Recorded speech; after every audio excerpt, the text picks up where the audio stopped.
안녕하세요, 로이입니다. 안녕하세요, 조입니다. 오늘도 나는 누구일까요 게임으로 대화의 주제를 꺼내보려고 하는데, 나는 누구일까요? 사람들이 대부분 저 때문에 괴로워해요. 정답, 돈. 돈은 좋아하는 사람도 많잖아요. 근데 저는 좋아하는 사람이 극히 일부분이고 1년에 4번 이상 저 때문에 시달리는 사람들이 굉장히 많아요. 분기 보고? 힌트. 자라나는 청소년들이 특히 저 때문에 힘들어 한답니다. 저 좀 좋아해 주세요. 아, 정답, 수학. 아닙니다. 아니에요? 예. 힌트. 저로 인해서 가정의 불화를 만들어내게 됩니다. 그러고 싶지 않은데 저 때문에 가정에 불화가 생기는 걸 보면 참 슬픕니다. 힌트, 모르겠어요.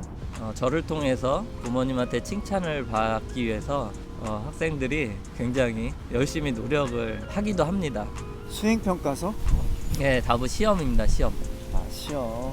오늘 시험에 대해서 얘기해 보려고 하는데, 우리가 이제 아이를 키우면서 이제 초등학교 때 조금 그런 게 다가오고, 또 이제 중고등학교 때는 굉장히 시험 때문에 아이들과 겪는 그런 갈등도 있고, 또 육아할 때 굉장히 어려움을 겪는 주제이지 않을까 생각하는데요.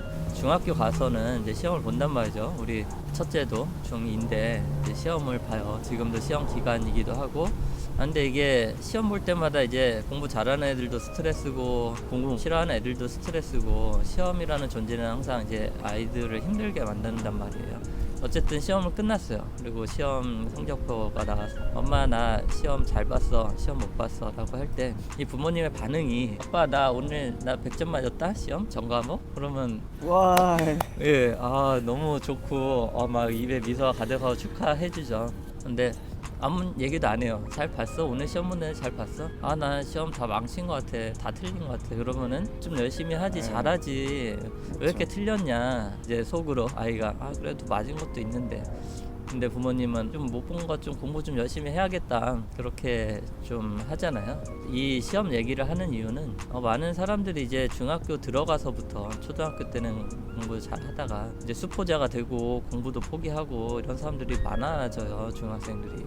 근데 이게 너무 좀 안타깝거든요. 어제 조이님이 이제 좋은 얘기를 해주신 게 있어서 이런 얘기를 시작하는 건데, 시험을 못 봤을 때 많은 것들 틀리고 못 본 과목이 있을 때 부모님이 할 수 있는 반응은 두 가지죠. 왜 이렇게 못했냐, 좀 잘하지, 좀 잘해라. 잘하지 그랬어. 그리고 그 일부분의 부모님들은 괜찮다, 혹은 잘했다라고 하는 부모님은 좀 드물긴 하겠죠. 괜찮다라고 괜찮다 하겠죠. 뭐 그렇게. 근데 이제 조이님이, 희망이가 조이님한테 피아노를 가르쳐 주면서 했던 말이 생각이 나거든요. 못해요, 틀렸어. 그럴 때 좀 잘해봐, 왜 이렇게 틀려라고 얘기를 하는 게 바람직한 것이냐. 좋죠.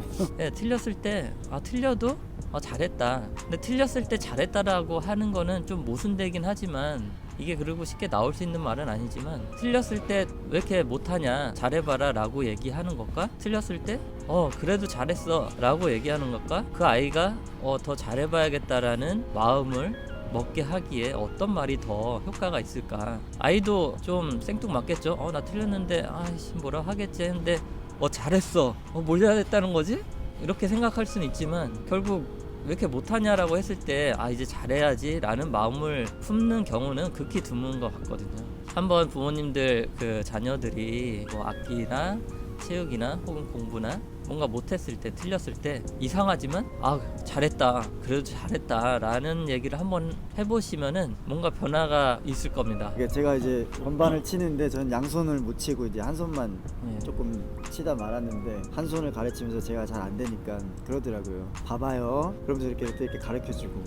그러니까 그게 아니지 아빠, 이게 아니고 정말 이렇게 따뜻하고 사랑스러운 미소를 지으면서 아빠 봐봐요 하면서 이렇게 쳐주고 자 왼손 쳐보세요. 저 다 안 돼. 그래서 또 아빠 봐봐요 그러면서 또 쳐주고, 양손은 또 안 돼.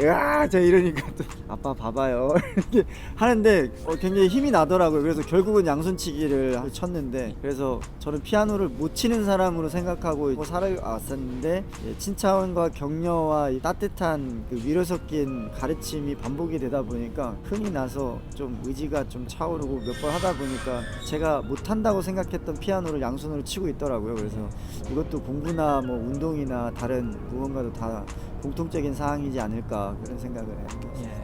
그러니까 희망이가 자 봐봐요. 네, 미소를 봐봐요. 지으면서 네. 부드러운 말로 이 말투와 이 문장이 굉장히 좋은 것 같아요. 근데 만약에 희망이가 아빠 왜 이렇게 못해? 좀 이렇게 해봐요 라고 했으면은 안 해. 예, 그죠? 안 해.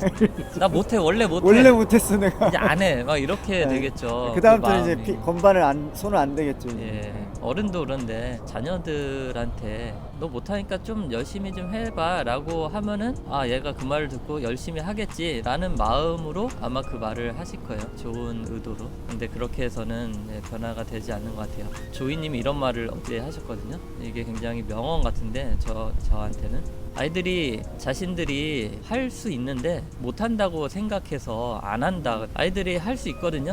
근데 못한다고 생각해요. 그래서 안 해요. 주인이 피아노를 칠 수 있는데 못했지만 나는 못한다고 생각하고 시도를 안 하는 거죠. 그렇죠. 근데 아이들이 왜 못한다고 생각을 하게 됐을까? 이게 바로 틀렸을 때 잘한다라는 말이 아닌 너 왜 이렇게 못하냐, 좀 잘해봐라, 열심히 좀 해라, 이걸 왜 틀렸냐 라는 말을 했을 때 그게 누적되면은 나는 이제 못해, 못하는구나. 그래서 나는 안 해야겠어, 그렇게 마음이 굳어져 가는 것 같아요.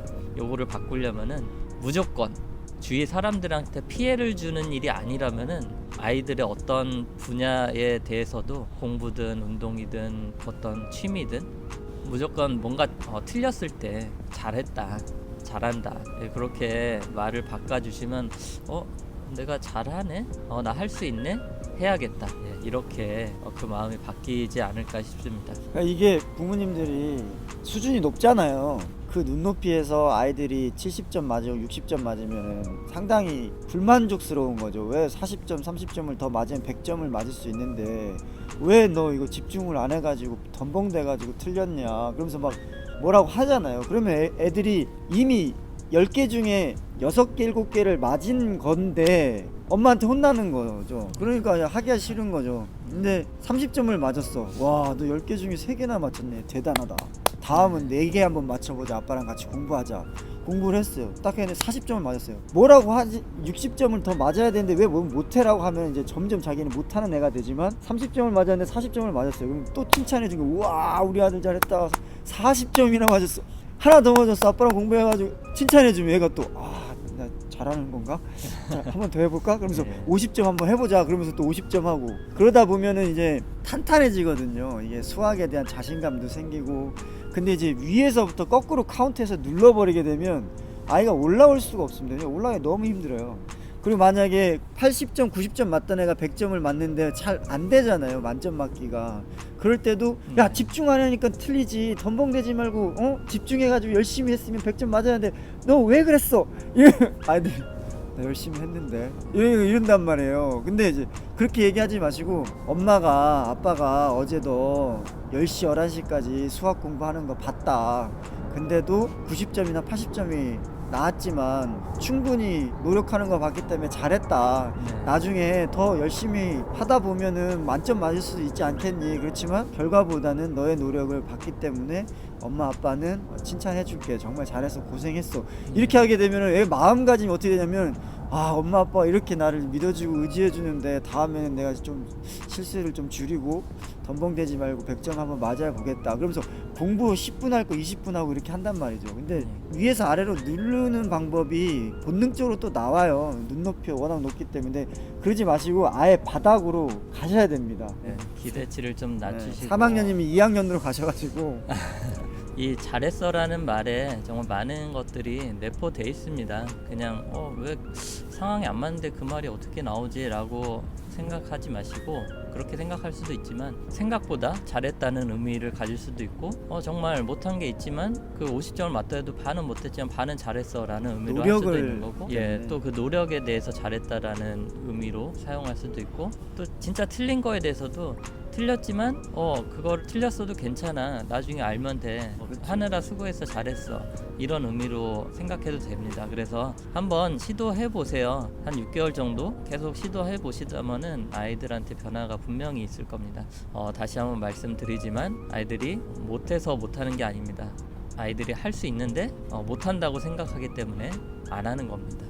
아이들이 나는 할 수 있네? 그래서 나는 해봐야겠네? 라는 마음으로 바뀔 수 있도록 잘했어라는 이 단어, 이 문장 잘 활용해 보시기 바랍니다. 네, 고생했어, 잘했어, 수고했어 이 얘기를 좀 많이 해주시면. 네, 오늘도 이렇게 아빠들의 대화 마치도록 하겠습니다.